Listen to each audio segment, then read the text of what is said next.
What up, good people? It's your boy Earl Da Pearl, and you are here for another episode of the Ultimate 216 Show. Y'all know the vibes, man. Like, subscribe, ring that bell to stay in the know of all the latest that's going on with this show, the rest of the Ultimate spinoff shows, and of course, our flagship show, the Ultimate Cleveland Sports Show, man. Drop the hashtag U216. Let me know where you're watching this at. This is a pre recorded episode. I apologize. Got some things to do later, but I still wanted to deliver y'all some content. A few things we're going to get to today. We're not going to waste much time getting to it. A third option was presented by some members of city council of where the Cleveland Browns could put a dome stadium at downtown Cleveland. It might not have the Jimmy World attraction to it with all these shopping centers and hotels and things like that. But city council says that there is a space downtown Cleveland where the Browns can build a new dome stadium without all the extra stuff. We'll take a look at an overview. I don't see it. Y'all tell me what y'all see. The city responded to the request from the Haslam group about, they wanted more information on the renovation plan that Mayor Beal put forward last week or 2 weeks ago. And so the city responded to that. We'll talk about that. And then also we'll talk about the latest on the Mike Hall Jr. situation. And as always, man, this is the fastest 30 minutes that you get on the Ultimate YouTube Show channel. Again, like, subscribe, tell a friend, and we are going to get started. So yesterday I was on the panel with G. Bush and Adam the Bull, and the conversation, it was tense. It was a little uncomfortable. I have a hard time speaking on these matters because I feel like when you go so hard at somebody when they do something wrong, I think it boxes yourself in. It puts you in a corner. It makes you look like a hypocrite. I think we are all with fault. We are all with error. We all have a dirty glass house to a certain degree, and depending on how you was raised, what religious beliefs that you have, etc. Your perspective is going to be a little different from someone else. I was raised with Christian beliefs that no sin is greater than the other, and that at times we often judge people, and our Father God don't judge us the way that we judge our brothers and sisters. And so when you hear me talk and when you hear me take my approach to things, there's a lot of real life sentiments that I put forth when I make my sports takes because it matters. They're human beings. Their occupation is a job, just like me and you got a job, right? And so when these conversations come up and they are tough conversations, I just think we can do ourselves a favor and be a little bit more careful about what we say to make sure that we're not being hypocritical. Let's not act like none of us have not done anything before. Second thing, I think that it's very important for people who are watching this that live in the state of Ohio to read the Ohio Revised Code as it pertains to state laws, the punishment for said laws, so on and so forth. I think a lot of times, man, we speculate on why this happens or why that don't happen when we read things such as the police report that was presented to us from the Avon Police Department when it pertains to Mike Hall's Jr. situation and say, well, why is it this and why isn't it that? I went through some of the comments yesterday after the show and read what some people had to say about my take, G's take, Bull's take, and just general questions of not really understanding um why he was just charged with a misdemeanor one domestic violence. And if you listen to everything that's been put out there, if you've had the opportunity to read the police report and you got the details that's been presented to us, let me say that again, the details that's been presented to us, right? Because none of us know anything to be fact. But if you read all that and you take all that in and you have some type of understanding of laws in Ohio or some type of, clerical background or anything like that, then you might have a little bit more of an understanding than most. I will say this, whatever prosecutors that's handling this case, if they wanted to charge him with garnishing a weapon, they could have. If they wanted to charge him with child endangerment, they could have. The charge that was brought forth was a misdemeanor charge of domestic violence. And I understand that some of you all might read these reports and say the things that, or the acts that he's accused of committing are gruesome. So why is it just a misdemeanor? In the state of Ohio, if you don't have a criminal record, and you catch a DV charge, domestic violence, it's punishable to $1,000 fine and 6 months in the Cuyahoga County Jail or in prison. But typically, what happens in these situations is you get put into some type of anger management program. You have to do some community service. You have to pay a fine, and there's a protection order in place. You go through the process. Once that's completed, you good to go. But in most cases in the state of Ohio, if you catch a second domestic violence charge, you will do jail time. How much? It depends on the judge. It depends on a lot of different moving parts. So for those who didn't really understand, the charges that he was charged with, or why wasn't it more than what it was based on the information that was presented to us, that's why, because there are still statutes of limitations, and the Ohio Revised Code is what it is. Now, with that being said, yesterday Kevin Stefanski spoke to the media after the first Browns joint practice, and of course, most of the questions that he was asked was geared towards Mike Hall Jr. And Kevin Stefanski basically like dodged every single question that came his way. He basically said that he was going to let every single legal situation to play out before he or anybody else on the Cleveland Browns decided to answer any questions regarding that. The one thing that I thought was hilarious, even though nothing about the situation is funny, is somebody asked him about an apparent injury that Mike Hall Jr. may have suffered during a joint practice with the Minnesota Vikings. And Kevin Stefanski goes, again, I'm just gonna have to let the legal, play itself out. I thought that shit was funny because that really didn't have nothing to do with the legal situation. But there was a guy who was a defensive tackle for the Cleveland Browns earlier this year. After the Browns finished mandatory OTAs, his name is really slipping my mind right now. It goes to show you how much of a nobody he was, and a guy that was signed, camp body, trying to make the team. He get into a situation in Florida. He crashes his vehicle into an establishment. The Browns release him the next day. And one of the questions that was geared towards Kevin Stefanski was pretty much, you all as an organization handled that situation that way. But with the Mike Hall situation, he's arrested, he makes bond, and now he's out here on the practice field practicing the next day. And again, Kevin dodged it. And so after that, it made me think about a few things. One being, you know, Kevin Stefanski or nobody else in the organization is going to come out and flat out just tell you, like, yeah, Mike Hall can ball. We really like what he brings to the table as a football player, and because of that, we're gonna hold on to him. Mike Hall Jr. is not the same guy of the player who I can't even remember his name. Right? They on two different levels, clearly because the situation was handled in two different ways. And so Kevin Stefanski can't come out and say that, right? He was a second round pick. If you listen to certain people or believe certain, media outlets, he could have been a first round pick, but some people didn't have them on their draft board because of some of the character concerns that surround Michael Jr. Don't know how true that is. I really didn't even hear anything about that honestly until this situation came about. So, I'll leave that part of it where it is. But it made me think about, Michael Jr. is not the only player that is a baller that finds himself, and caught up in the middle of a situation like this. And it's a sticky situation for any organization that got to deal with it. The Cleveland Browns, I believe, are a much healthier organization as far as their culture and how they deal with situations like this, over the last 5 to 10 years than they have been since their return in 1999. I think the infrastructure is healthy. I think it's solid.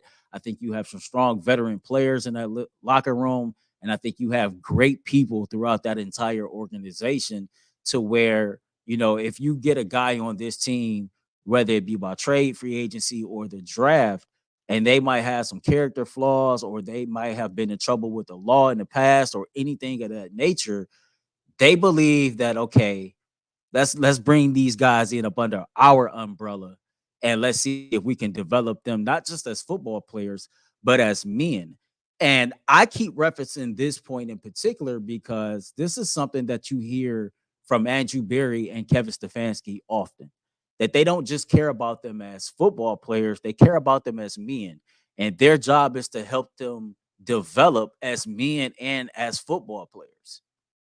And so I think I said something along the lines of, well, cutting Mike Hall Jr. or not having him in that building does nothing for Mike Hall Jr. if you really care about that investment that you made. If you're not going to move on from that investment, like, the dude needs some help. He doesn't need to be, put at arm's length with nobody really rocking with him like that. He needs to be shown some love. Even most people wouldn't agree with that. It's really, really easy to show people love when the roses is red and they done blossomed all nice and pretty. But man, when it started to rain outside and those clouds get gray, and there's somebody that you care about then did something that can tarnish their image, or you kind of catch, like, people talk about secondhand smoke. You catch secondhand smoke because of the association, right? And so, like, it's really hard to show people love in those situations, but man, you got to give people grace. The point I'm making is, if the Cleveland Browns is going to stick with Mike Hall Jr. on this team, they got to have a plan in place. Not just the Cleveland Browns, but I think every NFL, should have a plan in place. And I'm sure that they do. But if I was Jimmy Haslam, if I was the owner of the Cleveland Browns, and this was the situation at hand, I would pretty much tell Andrew Berry and Kevin Stefanski, listen, I'm not going to step in the way of this.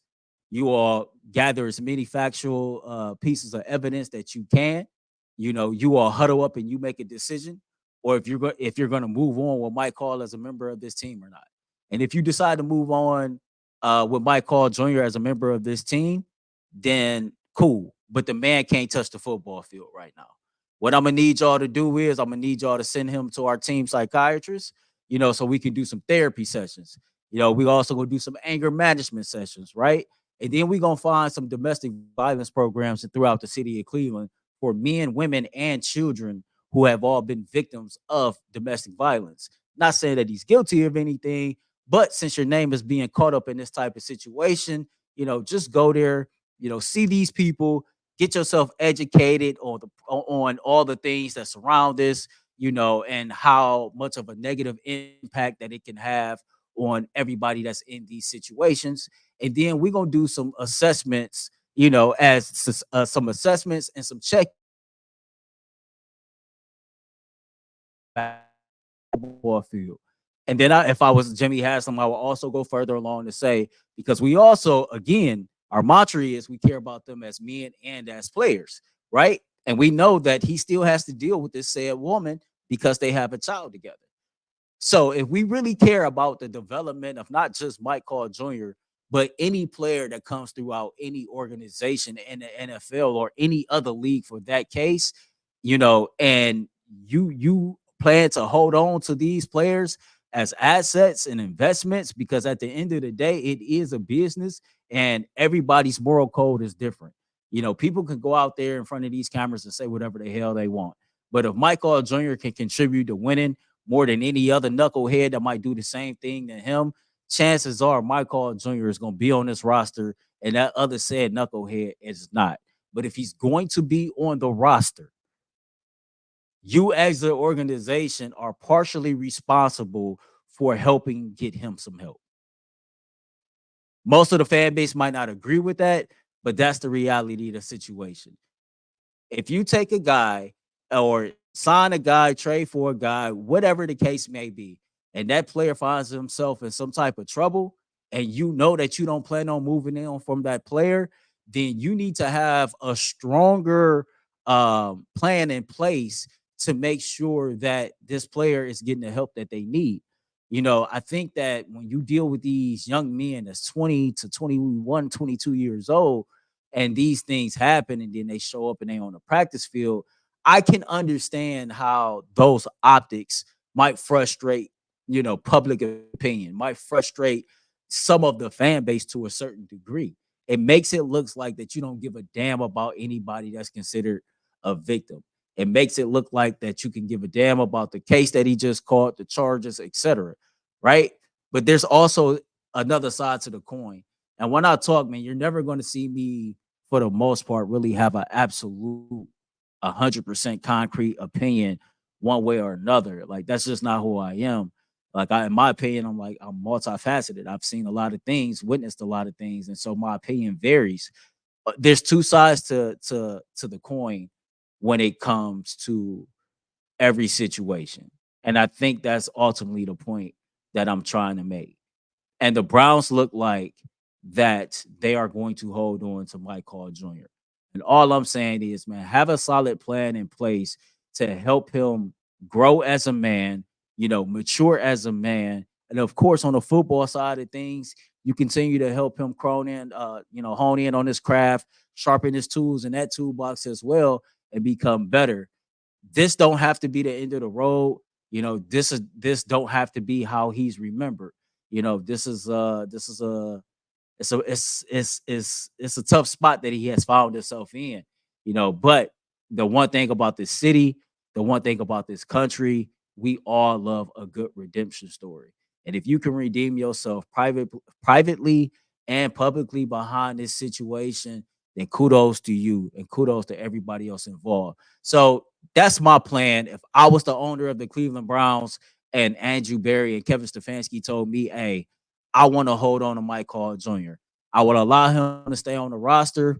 I would think I would allow him to practice, but you can't play in no games. And you need to go get some therapy. You need to do some anger management. You need to do some community service. And you probably need to go holler at victims of domestic violence. And that's men, women, and children.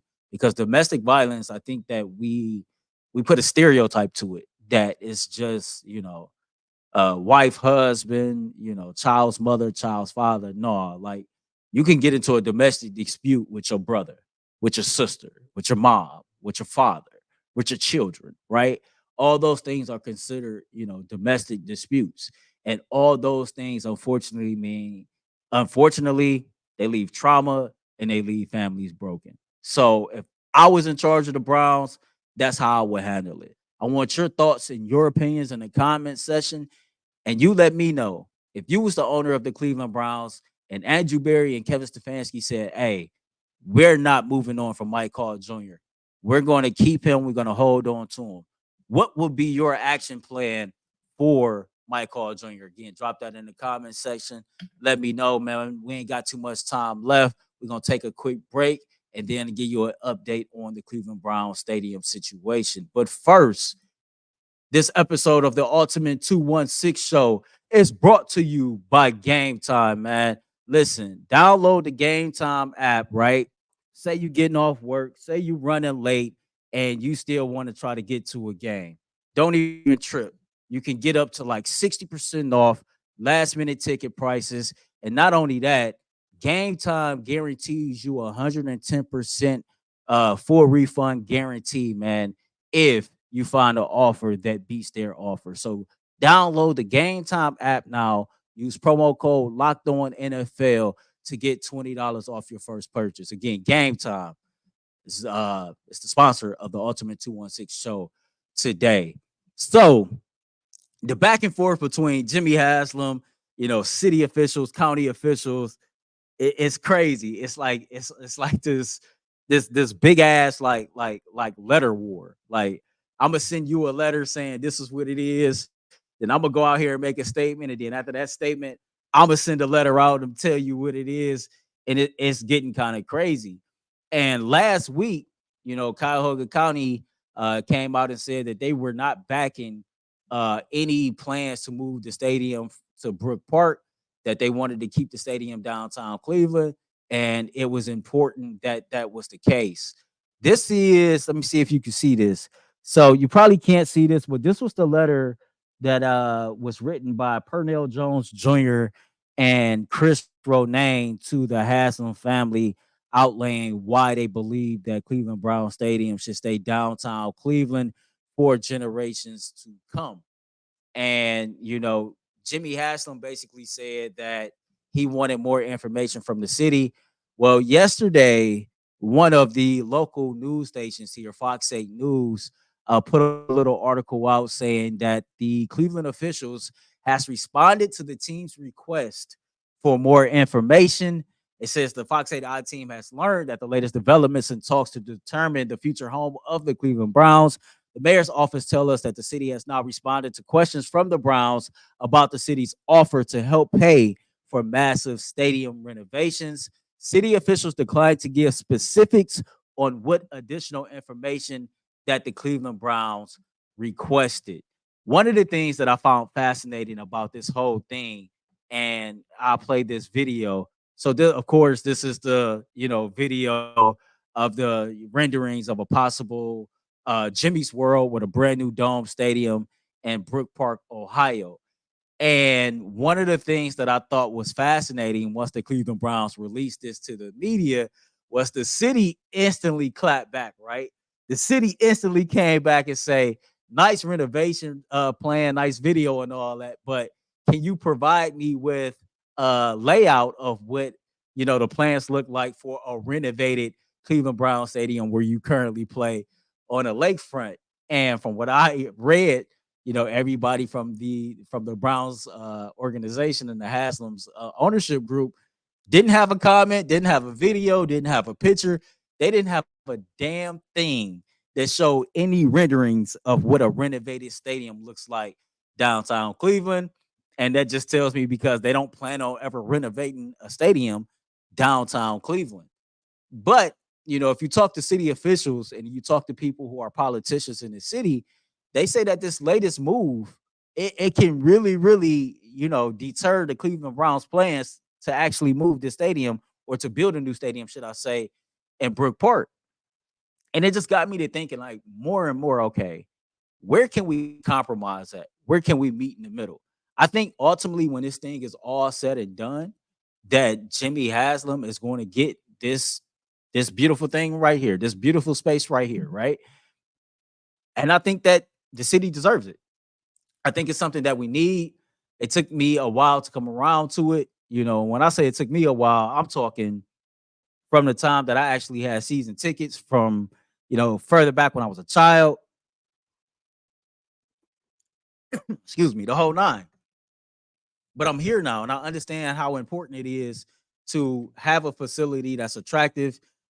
Understand how important it is to have a facility that, the Cleveland Browns can rent out and use and that will benefit Cuyahoga County all across the board. But I'm also a realist and understand like, what if we don't get to that point? What if we really end up with a renovation, downtown Cleveland? What could it look like?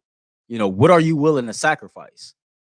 Based on the information provided, the current stadium, you can't put a roof on it. That stadium was rushed to be put together. So, what type of renovations you can do down there, I don't know. Last week's episode, and I don't have the video here. I wish I did. I'll show you again. But I showed you a picture of a rendering of what the city of Cleveland believes, you know, the renovations could look like at the current stadium, and also, do some shopping centers or plazas or whatever the case may be around there. You would just take out that parking lot, I believe, that's to the south of Cleveland Brown Stadium. Well, yesterday I'm riding into work and I'm listening to the radio, and I got to be totally honest. Like the city officials that were on with Ken Carmen and Anthony Lima from 92.3 The Fan, like they just sounded like old school traditionalists to me, right? Making every excuse in the world of why they felt like a stadium shouldn't be built in Brook Park and why it should stay downtown Cleveland. Instead of just being straight and saying, like, listen, you know, the city thrives off the stadium being downtown Cleveland. We would love to keep it part of downtown Cleveland. Let's just renovate it. We've renovated Rocket Mortgage Field House. We've renovated Progressive Field. We're currently renovating the Rock and Roll Hall of Fame. We can renovate this thing. We can make it pretty. We can make it work. And, tourists will come. This will still be an attraction. And that's something I really just don't think that the Haslams are trying to hear. And then one of the things he said before I was getting out the car, before I get to that, he was asked about, the stadium in Brook Park, and he goes, there's no guarantees, but maybe you get a Super Bowl once every 20 years. maybe you'll get a Taylor Swift concert, so on and so forth. Listen, they build that stadium, ain't no maybes, and it ain't gonna be no 20 years. We've seen the city of Cleveland have the women's NCAA Final Four. We've seen the Cleveland have the city of Cleveland have the MLB All Star Game recently, the NBA All Star Game recently. We've had the RNC here within the last 10 years. There are things are coming to Cleveland. What we're trying to do is get more things to come to Cleveland. So I wasn't buying that at all. The other thing he said that I wasn't buying is that there is room south of Progressive Field to build a Cleveland Browns stadium. Where, Sway? Where? Y'all tell me where. Y'all looking at the picture just like I'm looking at the picture. If you look, this is a sky view picture of downtown Cleveland. I Googled downtown Cleveland sky view 2024. So this is as current as going to be. When you look downtown Cleveland, there is absolutely no space, place, or anything as such to put a stadium at, a brand new stadium at. And so this narrative that you can build a stadium south of where the Cleveland Guardians play at, I don't see it. Y'all see it, y'all dropping in the chat, y'all let me know, but I don't see it. Which leads me to the final point before we get out of here with this show. Let's say if it was a third option that presented itself, right? Let's say somehow, some way, we're overlooking a piece of land that's downtown Cleveland, right? That's something that we just for whatever reason, like it's a misstep. We just missed out on it. Let's say there's a piece of land that's big enough to build a brand new dome for the Cleveland Browns downtown Cleveland, but you don't get the whole Jimmy World experience, right? You don't get, let me see what a video at. You don't get this. You don't get the plazas, you don't get the hotels, you don't get the shopping centers, but you get a brand new dome, and the dome stays downtown Cleveland. As a Cleveland Browns fan, how would that make you feel? Would you be cool with that? Would that appease you? Or do you want the dome with the shopping centers, with the hotels, the whole Jimmy World experience, right? Because again, I personally fail to believe that Brook Park or renovation currently where they are is the only two options that we have. The truth is, those are the only two options that's been presented to us. But give us a third option, right? I think we always like that third option. You know, I'm one. If you could somehow, some way find a piece of land downtown that's big enough to build a dome stadium for the Cleveland Browns, and you don't get the attraction of the Jimmy World that come with it, I'm cool with that. Like, I'm absolutely cool with that, because the reality of it is, in this city of Cleveland, like, we travel damn near everywhere in Northeast Ohio. People go to Akron to kick it, go eat, come home to Cleveland the same night, and like ain't nothing happened. Every first of the year, right? Dillard's and Great Northern Mall has this massive ass shoe sale, right? People from all over the city be in Great Northern Mall shopping, and they take their ass right back home. I'm no longer buying the BS of Brook Park being too far or any of that, man. I just want the Cleveland Browns first and foremost to be a competitive football team, to be a team that's a perennial playoff contender, a team that can win a Super Bowl. And you know what? If we end up with a brand new stadium that's downtown Cleveland with a dome, I'm going to be happy. If we end up with a brand new Jimmy's World, in Brook Park, I'm going to be happy. If we end up with a renovated stadium right there where we currently are, I'm going to be happy. The reality of it is, man, I'm a Browns fan. I just want to see my team play football and win. Truthfully, man, they can come play at Collinwood High School football field if it's that damn serious. I don't give a damn. Truth be told, we'll all show up, right? Because we love the Browns. And that's all that matters at the end of the day. Y'all know what it is, man. I had to drop through, show y'all some love, man, with another episode of the Ultimate 216 show. Make sure y'all tell a friend about this show, man. Get people tuned in to what we doing with the Ultimate 216 with the Ultimate 216 show. Remember, man, like, subscribe, ring that bell. And until next time, man, be great and spread some love. Being great come with a price. Spreading love is priceless. Till next time, I am out of here. Peace.